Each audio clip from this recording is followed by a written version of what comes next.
నమస్తే, తెలుగు రాజ్యానికి స్వాగతం. నేను మీ సంధ్య. మెగాస్టార్ చిరంజీవి గారి గురించి మాట్లాడుతూ అనేక విషయాల గురించి, ఆయన నట ప్రస్థానం గురించి, గురువుల గురించి, అలాగే ఆయనతో పనిచేసిన దర్శకుల గురించి, అందులో కొందరు నిర్మాతల గురించి మనం మాట్లాడుకున్నాం. దీంట్లో దేవర్ ప్రసాద్ గారి గురించి, విజయబాపిరెడ్డి గారి గురించి కూడా మనం చర్చించుకోవడం జరిగింది.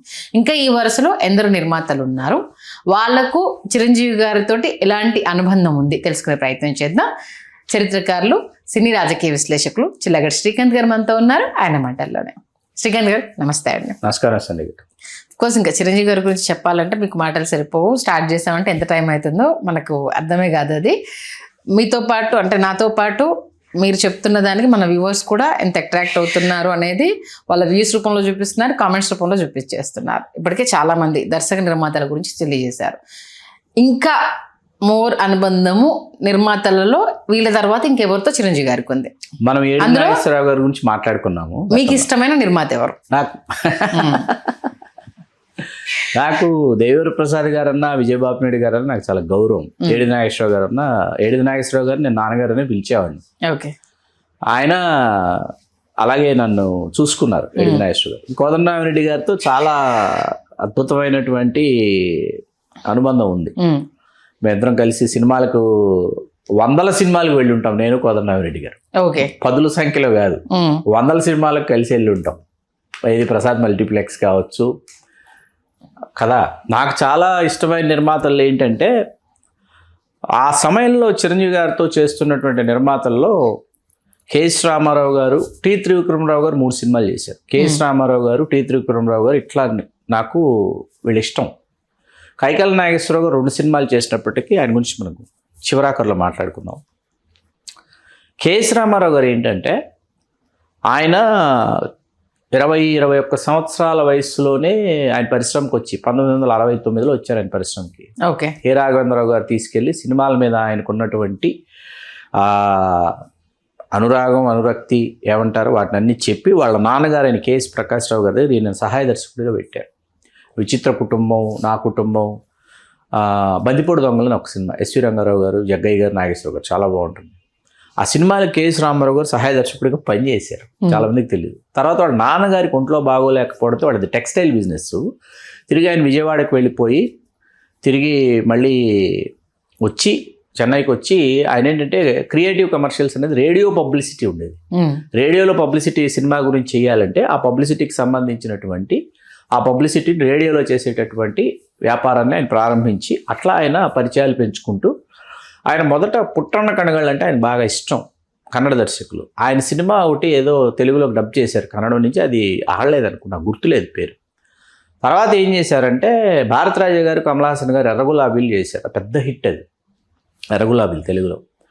సిగప్పూర్ రోజాకళ్ తమిళంలో, తెలుగులో ఎర్రగులాబీలు. అది సూపర్ డూపర్ హిట్ అయ్యేటప్పటికి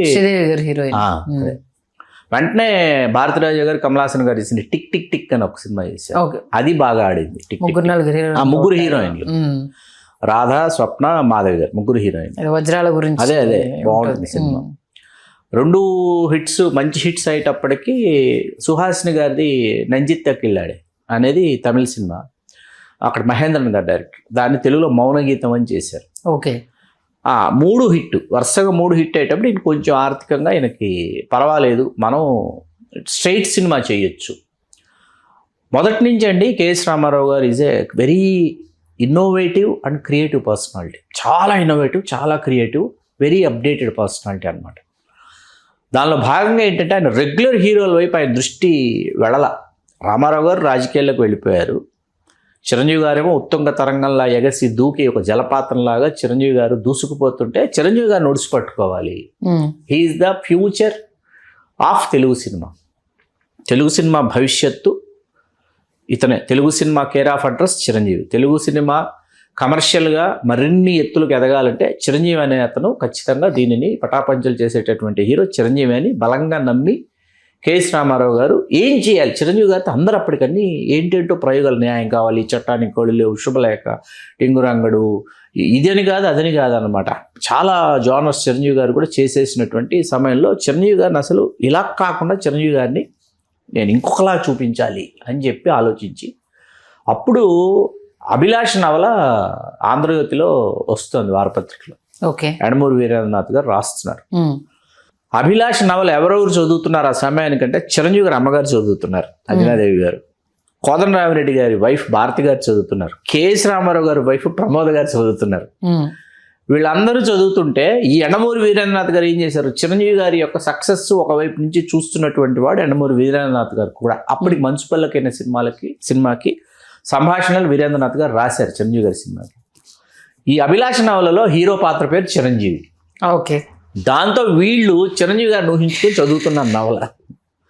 ఇప్పుడు ప్రమోద గారు మొదటిసారి కేఎస్ రామారావు గారు చెప్పింది, ఏమండి ఈ అభిలాష్ నవల చాలా బాగుంది, మీరు స్ట్రైట్ సినిమా తీస్తే ఈ సినిమా తీయండి, ఈ నవలతో సినిమా తీయండి అంటే, సరే డైరెక్టర్ ఎవరు అని ఆలోచిస్తే అప్పుడు చిరంజీవి గారికి న్యాయం కావాలి. ప్రేమ పిచ్చోళ్ళు, కిరాయి రౌడీలు, వరుసగా ఈ సినిమాలు చేసినటువంటి కోదండరామిరెడ్డి గారు. ఓకే.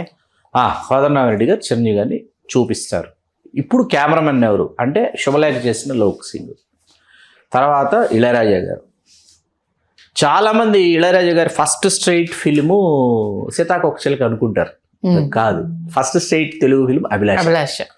ఎందుకు అంటే ఫస్ట్ స్ట్రైట్ తెలుగు ఫిల్మ్ ఎందుకు సీతాకోకచిలక కాదంటే అది తమిళ్ తెలుగు రెండు చేశారు. తమిళ్ ట్రాక్స్ యాజ్ ఇట్ ఈస్గా తెలుగుకి వినియోగించారు కాబట్టి ఫస్ట్ స్ట్రైట్ తెలుగు ఫిల్మ్ అభిలాష అయింది ఇళయరాజా గారికి. తర్వాత సత్యానంద గారు ఉండాలి, సత్యమూర్తి గారు ఉండాలి, చాయిసెస్ అన్నమాట పెట్టుకుని రైటర్స్గా పెట్టుకుని అభిలాష్కి. సత్యమూర్తి గారు ఏంటంటే కోదండరామిరెడ్డి గారి దాదాపు అన్ని సినిమాలకి మెయిన్ రైటర్ ఎవరున్నా సత్యమూర్తి గారు మాత్రం అడిషనల్ స్క్రీన్ ప్లే కానీ డైలాగ్స్ కానీ ఏదోటి సత్యమూర్తి గారు తీసుకుని, దేవిశ్రీ ప్రసాద్ గారు నాన్నగారు ఆయన ఖచ్చితంగా ఉండేవారు. ఆయన ఆన్ సెట్స్ ఉండేవాడు, ఆయన రైటర్గా స్క్రిప్ట్ ఫైల్ పట్టుకుని ఆన్ సెట్స్ ఉండేవాడు సత్యమూర్తి గారు. అనుకున్న తర్వాత చిరంజీవి గారిని వెళ్ళి కేఎస్ రామారావు గారు కలిసి మాట్లాడి వచ్చారు, ఇలా కావాలి ఇలాగంటే, అవునా నవల చేస్తాను, నవలా సినిమాలు అప్పుడు చిరంజీవి గారు నవలా చిత్రాలు చేస్తున్నారు. అప్పటికి న్యాయం కావాలి నవలా చిత్రమే చేస్తాను నేను అని చెప్పారు. ఆ రోజు ఇంటికి వెళ్ళారు చిరంజీవి గారు ఎప్పుడు డేట్లు ఇస్తారు, చేస్తానన్నారు. ఎప్పుడు చేస్తారు అంటే స్క్రిప్ట్ డిస్కషన్ ఏమి రాకుండానే లైన్ చెప్పారు, నవల ఇట్లా సెక్షన్ 302 గురించి వీరేంద్రనాథ్ గారు అంటే వీరేంద్రనాథ్ గారి మీద సదభిప్రాయం ఉంది. మంచు పల్లకి డైలాగులు రాసి చిరంజీవి గారిని అప్పటికి వీరేంద్రనాథ్ గారు కలిసి వాళ్ళిద్దరూ మాట్లాడుకున్నారు. కాబట్టి వీరేంద్రనాథ్ గారి స్క్రిప్ట్ అనగానే చిరంజీవి గారు కూడా చేస్తానన్నారు. కానీ ఎప్పుడు చేస్తారు, డేట్లు మనకు కావాలి, ఎప్పుడు చేస్తారు, ఇలా అనుకుంటూ తర్జన భర్జనలు పడుతుంటే చిరంజీవి గారు కేఎస్ రామారావు కలిసిన రోజు చిరంజీవి గారు ఇంటికి వెళ్ళేటప్పటికి ఈవిడ ఆ వారం చదువుతా కూర్చున్నారు అంజనాదేవి గారు. సీరియలే, ఇంకా నవల రూపంలో కూడా ఇంకా విడుదల కాదు, సీరియలే చదువుతా కూర్చున్నారు.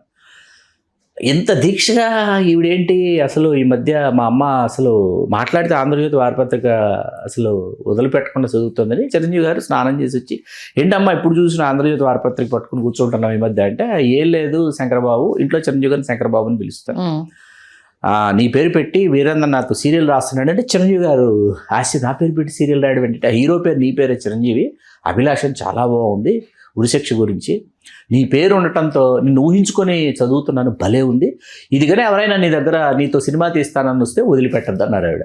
అంజనాదేవి గారు చెప్పారు.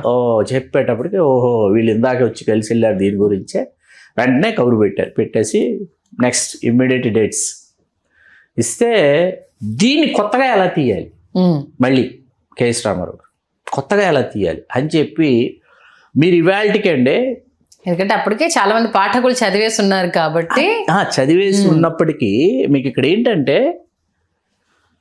ఈ పాత్ర గురించి చిరంజీవి గారికి విశదీకరించిన తర్వాత వీరేంద్రనాథ్ గారు ఒకటి చెప్పారు, సత్యమూర్తి గారు ఒకటి చెప్పారు, కోదండరామిరెడ్డి గారు ఏంటంటే కోదండరామిరెడ్డి గారు వీరేంద్రనాథ్ గారు కలిసి పనిచేస్తున్న మొదటి సినిమా. వీరేంద్రనాథ్ గారు వచ్చి నవల తీసుకుని వచ్చి కోదండరామిరెడ్డి గారికి ఇచ్చారంట. ఇచ్చి చదివి మీ అభిప్రాయం చెప్పండి అంటే, వాష్రూమ్ వెళ్ళడానికి టైం లేదయ్యా, అన్ని సినిమాలు చేస్తున్నాను, 10 పేజీలు 15 పేజీలు మొత్తం రాసుకొస్తే సినాప్సిస్ అది చదివి ఓన్ చేసుకుంటాను, నేను నవల మొత్తం ఎలా కూర్చొని చదవనని ఇంట్లో భారతి గారిని అడిగారు, వాళ్ళ మిస్సెస్ని. వీరేంద్రనాథ్ నవల నువ్వు చెప్పావు కదా, నేనే చేస్తున్నాను, చిరంజీవి హీరో, ఏంటి ఎలా ఉంటుందంటే అసలు ఎక్స్ట్రానరీగా ఉంటుంది, విడిచిపెట్టకండి అని ఆవిడ ఎక్స్ప్లెయిన్ చేశారంట కోదండరామిరెడ్డి స్టోరీ.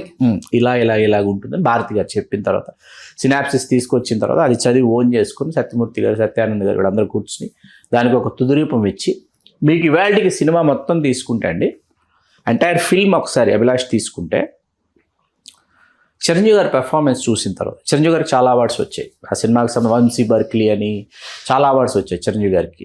ఫిలిం క్రిటిక్స్ అని చాలా వచ్చాయి అవార్డ్స్ ఆయన పెర్ఫార్మెన్స్కి. రాజ్ కపూర్ గారి స్థాయిలో చిరంజీవి గారి పెర్ఫార్మెన్స్ ఉంటుంది. చిరంజీవి గారిని చూస్తుంటే స్క్రీన్ మీద రాజ్ కపూర్ గారి స్థాయిలో ఆ పాత్రను ఆయన పోషించిన తీరు. రావుగోపాలరావు గారి ఇంట్లోకి వస్తాడు ఆయన. నేను అదే సీన్ గురించి చెప్దాం అనుకుంటున్నా. రావుగోపాలరావు గారి ఇంట్లోకి మొత్తం లిస్ట్ వేసుకుని ఉరిశిక్ష ఇదైంది, ఎక్కడ ఏ దేశం ఎప్పుడు దాన్ని రద్దు చేసిందని తీసుకుని వస్తాడు. ఆయన నోటికి చెప్తా ఉంటారు. ఆయన ఏమో కూర్చోబెట్టి కాలు మీద కాలు వేసుకుని అసలు రావుగోపాలరావు గారి పాత్ర అండి. ఒక్కొక్క పాత్ర అందులో ఏంటంటే నవలలో ఉండి సినిమాలు లేకుండా ఉన్నటువంటి అంశం ఏంటంటే నవలలో రావుగోపాలరావు గారి పాత్రే రాధిక గారి పట్ల కోరికను కలిగి ఉంటుంది. ఆ క్యారెక్టరు నవలలో ఆవిడ స్నానాల గదిలోకి వెళితే చాటుగా చూసేది ఆయనే, ఆ పాత్రే. కాదు దీంట్లో పనబ్బాయిది పనివాడని చెప్పి దీంట్లో మార్చారు. వాస్తవానికి కాదు, నవలలో అదే అన్నమాట. చాలా చాలా బాగా రాశారు నవలలో. అలా నవలలో మీ విష్ణు శర్మ పాత్ర రాళ్లపల్లి గారికి ఆయన జీవితంలో ఒక టాప్ 10లో తీసుకుంటే విష్ణు శర్మ, అభిలాష, అన్వేషణలో ఆ పాత్ర 2 పాత్రలు టాప్ 10లో వస్తాయి. 1, 2లో వస్తాయి 2.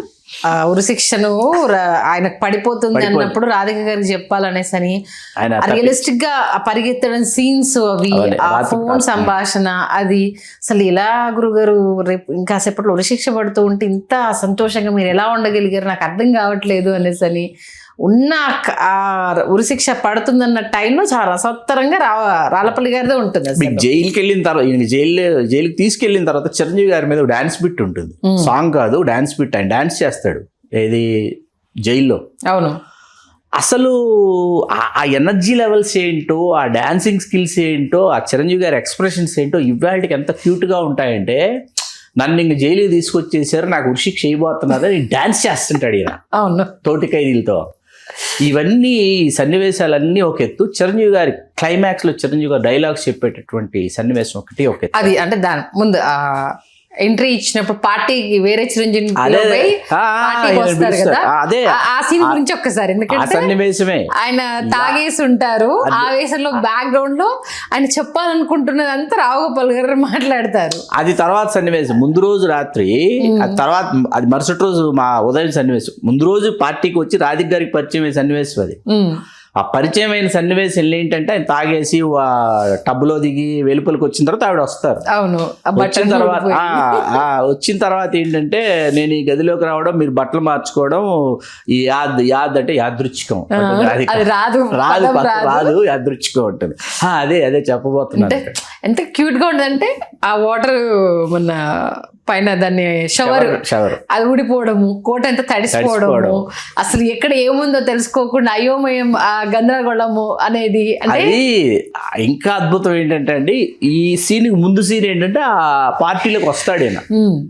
హ్యూమన్ మెంటాలిటీ ఎలా ఉంటుందంటే, మనల్ని ఇప్పుడు ఎక్కడైనా ఏదైనా శుభకార్యాన్ని పిలిచి వెళ్ళిన తర్వాత మనం అక్కడ పరిచయస్తులు ఎవరన్నా కనిపిస్తారని వెతుకుతూ ఉంటాం మనం. దొరికిన తర్వాత మనకు ఎక్కడ లేని ధైర్యం వస్తుంది. Human mentality. అక్కడ పాపం తెలిసిన వాళ్ళు ఒకరిద్దరు కనిపించేటప్పుడు ఇంకా చాలా ఆసక్తికరంగా వెళ్ళిపోయి అసలు నాకు కూడా ఇన్విటేషన్ వచ్చింది సెకండ్ అది ఇస్తారు. ఆ ఎక్స్ప్రెషన్స్ అండి, ఆ క్యూట్ ఎక్స్ప్రెషన్స్ ఇస్తారు ఆయన. ఈవెన్ హెయిర్ స్టైల్, ఆయన గ్లాసెస్, డిజైన్, క్యారెక్టర్ డిజైన్ చేసిన విధానం అద్భుతం. అసలు దాన్ని ఆయన పోషించిన విధానం అద్భుతం. అన్నిటికంటే ముఖ్యమైన విషయం ఏంటంటే, నాకు చాలా ఇష్టమైన సీన్ ఏంటంటే, రాధిక గారికి పార్టీ ఇవ్వడానికి ఈయన తన ఈ మెడల్స్ అన్ని అమ్ముకొని వచ్చి తీసుకొని వస్తారు, పార్టీ ఇవ్వడానికి వస్తాడు. అక్కడ ఆయన ఎలా చదువుకున్నాడు ఏంటి అవన్నీ చెప్తే ఆవిడకి కంటతడి ఎమోషనల్ అయిపోయి. అది నాకు చాలా ఇష్టమైన సీన్. క్లైమాక్స్ అండి, క్లైమాక్స్లో ఆయన డైలాగ్స్ అవి ఇంకా అసలు. అలాగే గొల్పూడి మారుతిరావు గారి పాత్ర ఒకటి, దాని సత్యమూర్తి గారు రాసిన డైలాగులు. ఎందుకంటే ఆయన శ్మశానంలో ఉంటాడు కాబట్టి వెరైటీగా ఉంటుంది స్లాంగ్. అది విజయనగరం అదే ఆ స్లాంగ్. ఆయన అంటే పిల్లలాగా కొట్టుకుంటున్నావేంట్రా దెయ్యపు నా కొడక, ఇవన్నీ గొలపూడి సౌండింగ్ డిఫరెంట్ గా ఉంటుంది సార్. విజయనగరం శ్రీకాకుళం యాస, దాన్ని చాలా అద్భుతంగా చేశారు. అద్భుతమైన సినిమా. అది ఆంధ్రప్రదేశ్లోనే కాదు, ఆంధ్రప్రదేశ్లో అన్ని కేంద్రాలతో పాటు వైజాగ్లో చాలా బాగా ఆడింది శ్రీకన్య థియేటర్. ఓకే. 140 రోజులు పైచిలకు ఆడింది సినిమా. అంటే వైజాగ్లోనే షూట్ చేశారు. ఆ వైజాగ్ అందాలు, అప్పటి అందాలు చూడాలి, ఆ ఎర్రమట్టి దెబ్బలు చూడాలి, లేకపోతే మనం అసలు అద్భుతం అండి సినిమా. ఈవెన్ నవీన్ మల్లెచెండి సాంగ్ వాళ్ళే కదా కొరియోగ్రాఫ్ చేసుకుని అప్పటిదప్పుడు చేశారు అనేసి అన్నారు. సలీం మాస్టర్, తారా గారు, శివ సుబ్రహ్మణ్యం ముగ్గురు కొరియోగ్రాఫర్. శివ సుబ్రహ్మణ్యం అంటే వైఫ్ అండ్ హస్బెండ్, శివ గారు సుబ్రహ్మణ్యం గారు, సలీం గారు, తారా మాస్టర్. వీళ్ళల్లో సలీం గారు చెయ్యాలి ఆ సాంగ్. ఏది సందెపొద్దుల కాడ సంపంగినది ఊటీలో లాస్ట్ డే, ఆ ఒక్కరోజే షూట్. మార్నింగ్ నుంచి ఈవినింగ్ క్యాల్షిట్ అయిపోతే ఈవినింగ్ ట్రైన్కి వచ్చి ట్రైన్ నుంచి మళ్ళీ అందరూ వచ్చేసేయాలి. ఇంకా ఆ రోజుతో గుమ్మడికాయ కొట్టేయాలి. ఓకే. సలీం మాస్టరు ఆయన ఒక్కొక్కసారి ఒక్కొక్కలాగా ఉంటారు. మార్నింగ్ నుంచి ఈవినింగ్ అనేటప్పటికి ఆయన కొంత రిలాక్స్డ్ మూడ్లో, అట్లాగే ఆయన తర్వాత ఆయన తనదైనటువంటి స్టైల్లో ఆయన ఆ రోజు ఉండటంతో ఆయన ఉన్నప్పటికీ చిరంజీవి గారు ఏం చేశారంటే, రాధిక్ గారు చిరంజీవి గారు మాట్లాడుకొని 1 డేలో సాంగ్ అయిపోవాలి కాబట్టి ఏం చేశారంటే, ఆయన ఏం చెప్పినా వీళ్ళు అర్థం చేసుకొని వెంటనే ఏంటంటే వితౌట్ కాస్ట్యూమ్ చేంజ్ చేయకుండా సింగిల్ కాస్ట్యూమ్తో చేసేద్దాం. ఓకే. మార్నింగ్ నుంచి ఈవినింగ్ లోపు అయిపోవాలి, 3 o'clock అయిపోవాలి. 3 తర్వాత ఏమవుతుంటే ఊటీలో లైట్ డల్ అయిపోతుంది. అందుకని మనం సింగిల్ కాస్ట్యూమ్లో చేద్దామని చెప్పేసి అని చేసేసారు ఆ సాంగ్. అట్లాగా అయినా కని విని ఎరుగని హిట్. వాళ్ళు విన్నా మనకు అద్భుతంగా ఉంటుంది, చూసినా అద్భుతంగా ఉంటుంది. వ్యక్తిగతంగా నాకు బాగా ఇష్టమైన పాట ఉరకలై గోదావరి, చాలా ఇష్టం నాకు ఉరకలై గోదావరి. అది ఈ సాంగ్స్ అన్నీ చేయడం ఒక ఎత్తు, మీకు బంతి చామంతి మెలోడియస్ ఇది ఒక టప్పాంగుత్తు, తమిళ టప్పాంగుత్తు ఇది ఉంటుంది దాంట్లో, అది చాలా మందికి తెలియదు. అట్లాగే సందెపొద్దుల కాడ కూడా తమిళ టప్పాంగుత్తు ఇది అనమాట. ఆ ట్యూన్స్లో చేసుకున్నారు వాళ్ళు. ఉరకలై గోదావరి చాలా కష్టం అండి. ట్యూన్ చేయటము, ఆర్కెస్ట్రేషన్ చేయటము చాలా కష్టం. దాన్ని అంతే అద్భుతంగా పిక్చరైజ్ చేశారు. అది డాన్స్ సాంగే, మాంటేజ్ సాంగే, ఎక్స్ప్రెసివ్ సాంగే. అలాంటి ఒక పాట ఉరకలై గోదావరి. అప్పట్లో ఈ మనం మాట్లాడుకున్న బంతి చామంతి, సందెపొద్దుల కాడ కంటే ఆడియో తర్వాత సినిమాలో విపరీతంగా యంగ్ జనరేషన్కి ఫస్ట్ కనెక్ట్ అయిన సాంగ్స్ నవ్వింది మల్లె చెండు, వేళా పాడలేదు కుర్రాళ్ళాటికి, ఈ 2 పాటలు. వేళా పాడలేదు కుర్రాళ్ళాటికి, అది అలా అభిలాష గుర్తులు అవన్నీ మిగిల్చిన తర్వాత 83 అభిలాష, 84 ఆగస్టు ఛాలెంజ్. అసలు డబ్బు టు ది పవర్ ఆఫ్ డబ్బు అసలు ఎలా ఏ విధంగా తెరకెక్కిస్తారంటే దాన్ని కనీ వినియరుగున విధంగా తెరకెక్కించి దాంట్లో మళ్ళీ ఇవాళకి కళ్ళు మూసుకుంటే ఛాలెంజ్ సినిమా అంటే గాంధీ, లక్ష్మి, హారిక 3 పాత్రలు, మరియు రామ్మోహన్ రావు ఒకవైపు, అందులో సేమ్ రావుగోపాలరావు గారు, గొల్లపూడి మారుతిరావు గారు కీ రోల్, రాజేంద్ర ప్రసాద్ గారి మంచి పాత్ర విద్యార్థి. ఓకే. గాంధీ చిరంజీవి గారు విద్యార్థి. దాంట్లో నవలలో ఎంత గొప్పగా ఉందో తెర మీద కూడా అంతే గొప్పగా ఉన్న పాత్ర సిల్క్ స్మిత్ గారి పాత్ర. ఓకే. అది నవలలో ఎంత బాగా గొప్పగా రాశారో తెర మీద కూడా అంతే గొప్పగా అది ఉండాలి అని చెప్పి. ఎందుకంటే వాళ్ళిద్దరి సాంగ్ ఉంటుందండి, మనసే మైకం, ఆ పాట ఉంటుంది. ఆ పాట కొరియోగ్రఫీ ఉంటుంది. కొరియోగ్రఫీ ఒక ఎత్తండి. ఆ పాటలో చిరంజీవి గారి గెటప్స్ చూస్తే రోమన్, గ్రీకు, అంటే ఒక మేల్ సెక్స్ సింబల్. చిరంజీవి అంటే ఒక మేల్ సెక్స్ సింబల్. ఇప్పుడు ఆడవాళ్ళకి ఎవరు హార్ట్ థ్రోబ్స్, ఎవరు క్రష్, లేకపోతే ఫిమేల్లో సెక్స్ అప్పీల్ ఎవరు అనేది పక్కన పెడితే చిరంజీవి గారు అనగానే ఒక పోత పోసిన ఒక మేల్ సెక్స్ సింబల్ అని చెప్పడానికి కొరియోగ్రాఫర్స్ పడినటువంటి తపన అనమాట. ఒక మగాడు అంటే మగాడు ఇలా ఉంటాడు అని చెప్పేసి వాళ్ళు పోర్ట్రేట్ చేసిన విధానం అనమాట. ఛాలెంజ్ సినిమా గురించి మనం మాట్లాడుకుంటూ చాలామంది ఇది మర్చిపోతారు. సిల్క్ స్మిత్ గారి పాత్ర కావచ్చు, లేకపోతే ఈ సాంగ్ కావచ్చు, ఇవి ఎక్స్ట్రాడినరీగా చేశారు ఆ రోజులో వాళ్ళు. అన్కాంప్రమైజ్డ్ ఇదనమాట. అలాగే హారిక పాత్ర విజయశాంతి గారు, సుహాసిని లక్ష్మి గారిగా వాళ్ళు చేసినటువంటి పాత్రలు కావచ్చు. మరీ ముఖ్యంగా ఇంత మాట్లాడుకొని ఆ సినిమా గురించి సాయి కుమార్ గారి గురించి మాట్లాడుకోకపోతే అది సంపూర్ణంగా ఉండదు. ఎందుకంటే అసలు లైఫ్ థియేటర్లో ఉండి ఆ సినిమా నేను సాయి కుమార్ గారితో ఒక డయాస్ మీద చెప్పాను. ఒక డయాస్ మీద నేను ఒక డయాస్ పంచుకోవాల్సి వచ్చింది. బెంగళూరు 2006 స్టాలిన్ విజయోత్సవం. ఆయన చీఫ్ గెస్ట్, ఆయన బెంగళూరులో ఉన్నారు అప్పుడు. ఆయన చీఫ్ గెస్ట్గా పిలిచాం. ఆ వీడియో ఉంది ఇప్పటికీ.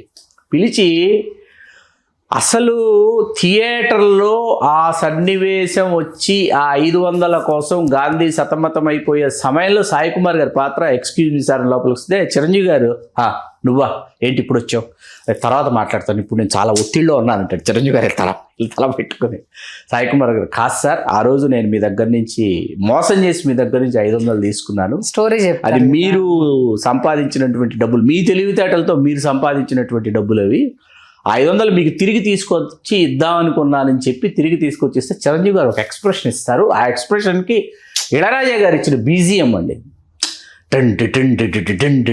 స్టార్ట్ అవుతుంది. ఆ టైంలో ఆ 500 అనేది 49,99,000 ఇది కదా 500 సిల్స్మిత గారు తీసిస్తానంటారు. ఆవిడిస్తానంటే వద్దు, లేదు ప్రియం వదా, ఇది తను నిజాయితీగా లేకపోవచ్చు, నేను ఉన్నాను కాబట్టి అని ఈ కాన్వర్సేషన్ అంతా జరుగుతుండగా వచ్చి ఇచ్చిన తర్వాత రామ్మోహన్ రావు అని అరుస్తాడు చిరంజీవి గారు. అసలు మనకే థియేటర్లో పరిస్థితి ఏంటంటే, మా పరిస్థితి చిన్నపిల్లలు కదా, 50 లక్షలు మనమే సంపాదించి ఇప్పుడు మనమే వెళ్ళి రామ్మోహన్ రావుకి ఇస్తున్నాం, అది ప్రేక్షకుడిని లీనం చేయటం అనమాట. మనమే ప్రతి ఒక్కడు గాంధీ ఏది ఆడిటోరియంలో అలాంటి పాత్రలు పోషించి ఆ సినిమా చూసి ఎంతమంది జీవితంలో కష్టపడి సంపాదించాలి, ఉన్నతమైన స్థాయికి చేరుకోవాలి, గాంధీ పడినటువంటి కష్టం మనం పడితే అన్నది ఆ ఇన్స్పైర్ చేసినటువంటి ఇవాల్టికి చిరంజీవి గారితో ఎప్పుడైనా మాట్లాడుతూ ఎవరైనా ఛాలెంజ్ టాపిక్ వస్తే ఒక మెరుపు చిరంజీవి గారిలో కనిపిస్తుంది.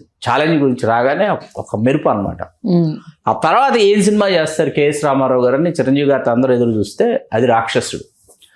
పార్ట్ 1 పార్ట్ 2 అండి నవల. ఆ రోజుల్లో రాక్షసుడు పార్ట్ 1 ఫస్ట్ రిలీజ్ అయింది నవల, పార్ట్ 2 తర్వాత రిలీజ్ అయింది. 2 నవలలు కలిపి చదువుకోవాలి, లేకపోతే అర్థం కాదు.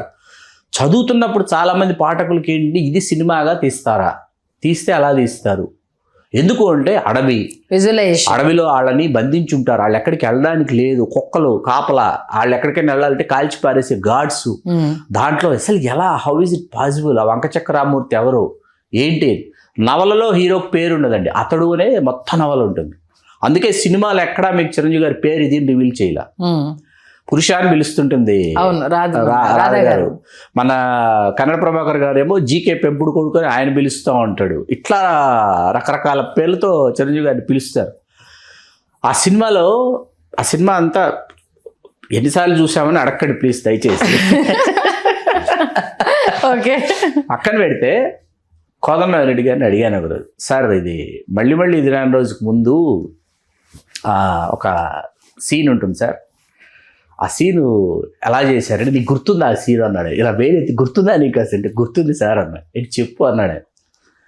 చిరంజీవి గారు వెళ్ళిపోతున్నారు, వెళ్ళాలా వద్దా, సుహాసిని గారికి వెళ్ళాలా వద్దా, పిలిచారా అంటాడు అనమాట. నేనా లేదే అంటే పిలిచినట్టుంటేను అంటాడు. మళ్ళీ ఆవిడ ముందుకెళ్ళి వెనక్కి తిరిగి ఆవిడ బ్యాక్గ్రౌండ్ మ్యూజిక్ చేస్తున్నారు, దానికి ప్రాణం పోసింది అది కదా ఇళయరాజా గారు. ఆవిడ వెళుతూ ఆవిడ వెనక్కి తిరిగి ఆవిడ అంటుంది పిలిచారంటే, నేనా లేదు పిలిచినట్టుంటేను ఆవిడ అంటుంది. ఆవిడ ముందుకు వస్తుంటే అక్కడ చిరంజీవి గారు నిల్చుంటారు, రెడ్ కలర్ షర్ట్ గాగుల్స్ పెట్టుకుని. ఇలా చూస్తే మళ్ళీ పిలుస్తారనుకుంటే అంటే ఇద్దరు నవ్వుకుంటారు, మళ్ళీ ఇది రాను రోజు. అవును, అవన్నీ ఎంత మధురమైనటువంటి సన్నివేశాలు, వాళ్ళ ఆలోచనలు. అందులో కూడా రాజేంద్ర ప్రసాద్ గారు సీన్ టు సీన్ కనెక్టివిటీ బాగుంటుంది. మెయిన్ పాత సినిమాలలో ఆ సాంగ్ రావడానికి కూడా ఒక పరిస్థితిని క్రియేట్ చేయడం, దానికి రిలేటెడ్ గా సాంగ్ రావడము అనేది. సుహాసిని వాళ్ళ బ్రదర్ కదా రాజేంద్ర ప్రసాద్ గారిది. అవును, చనిపోతారు పోలీస్ ఆఫీసర్. చాలా అద్భుతమైన పాత్ర అయింది. దాంట్లో రాఘోపాలరావు గారు జీకే పాత్ర కావచ్చు, సుమలత గారు కావచ్చు, నాగబాబు గారు కావచ్చు. నాగబాబు గారు ఫస్ట్ సినిమా అండి ఇది, నరసింహం పాత్ర. మన రేడియో వాసుదేవరావు గారని ఆయన చేశారు. కన్నడలో అద్భుతమైన ఆర్టిస్ట్, అపరిచిత సినిమాలన్నీ చేశారు రేడియో వాసుదేవరావు గారు. ఆయన ఇందులో ఆ అడవిలో వీళ్ళతో పాటు వీళ్ళు తప్పించుకోవాలనుకుంటే పారిపోతారా అని నవ్వుతో పాత్ర. తాతగారు కదా సుహాసిని గారి. ఆయనే వాసుదేవరావు, ఆయన రేడియో వాసుదేవరావు. అట్లా ప్రతి పాత్ర నాకు ఇందులో ఏంటంటే సిల్క్ స్మిత గారిని పెడదాం అనుకుని మళ్ళీ challenge track as it is గా రిపీట్ అవుతుందేమో అని ఉంటుందని జయమాల గారిని, ఆవిడ పేరు జయమాల గారు, కన్నడ యాక్ట్రెస్, కన్నడ ప్రభాకర్ గారి వైఫ్ ఆవిడ. నిజ జీవితంలో భార్య ఆవిడ ఇప్పటికీ చాలా యాక్టివ్గా రాజకీయాల్లో, క్రియాశీలక రాజకీయాల్లో ఇప్పుడు అక్కడ ఉన్నారు కర్ణాటకలో. ఆవిడ అద్భుతంగా చేశారు. అది అదేంటంటే అది ఒప్పించడం అండి ప్రేక్షకుల్ని. ఇప్పుడు ఇక్కడ భర్తతో ఆవిడ ఉంది, కానీ అడవిలో ఇంకొక ప్రియుడు యుద్ధం నచ్చడం చేసినటువంటి ఆ పురుషుడు, పరాయి పురుషుడు నచ్చాడు, అతను ఊహించుకుంటోందని చెప్పి ఆడిటోరియంలో ఉన్న ప్రేక్షకులను ఒప్పించడం, ఉమ్, అది కెమెరామెన్కి కానీ డైరెక్టర్కి కానీ లేకపోతే అక్కడ స్క్రిప్ట్లు సైడ్ తీసుకున్న చాలా టఫెస్ట్ ఇదనమాట. వాటన్నిటిని ఒప్పించడం, అందులో అన్నపూర్ణే తన తల్లి చిరంజీవి గారికి తెలియకుండా ఆవిడ తల్లిగా స్వీకరించడం, ఇట్లాంటివన్నీ అద్భుతాలండి. అసలు తలకోనని అద్భుతంగా మరొక మారు తలకోనని స్క్రీన్ మీద ప్రజెంట్ చేశారు. అద్భుతం, అనిర్వచనీయం. అసలు టైం కూడా తెలియకుండా ఎంత లీనమైపోయి, ఎందుకంటే మేము మాకు థియేటర్లో చూసి అదృష్టం దొరకలేదు కాబట్టి టీవీలో చూసి మేము ఎంజాయ్ చేసి నా పరిస్థితి ఏంటంటే మా మదనపల్లిలో విడుదల కాల సినిమా ఓకే రాక్షసు ఫస్ట్ రిలీజ్ మాకు వేయలే, తిరుపతికి వెళ్ళాలన్నమాట. 7th క్లాస్ అయిపోయింది, తల్లిలాలు ఇవ్వాలని చెప్పి మా తాతయ్యని ప్రిపేర్ చేసి తిరుపతికి వెళ్ళాలి కదా మనం, కొండకి వెళ్ళి తల్లిలాలు ఇచ్చేసి కిందకు వచ్చి పీజీఆర్ థియేటర్ సినిమా చూసేసి మధ్యాహ్నం వెళ్దాం అని చెప్పి రాక్షసుడు సినిమా చూసేసి వచ్చాము. మదనపల్లి వచ్చి తిరుపతికి వెళ్ళి రాక్షసుడు చూసి వచ్చాను అన్నది క్లాస్లో మనం నిజంగా అసలు ఎన్ని అద్భుతమైన సన్నివేశాలు. మరొక 2 సినిమాలు ఉన్నాయి, అవి మరణ మృదంగం, స్టూవర్ట్పురం పోలీస్ స్టేషన్. ఓకే, వాటి గురించి కూడా మాట్లాడుకుందాం. మంచి విశ్లేషణ అందించారు. ధన్యవాదాలు శ్రీకాంత్. ధన్యవాదాలు సండి గారు.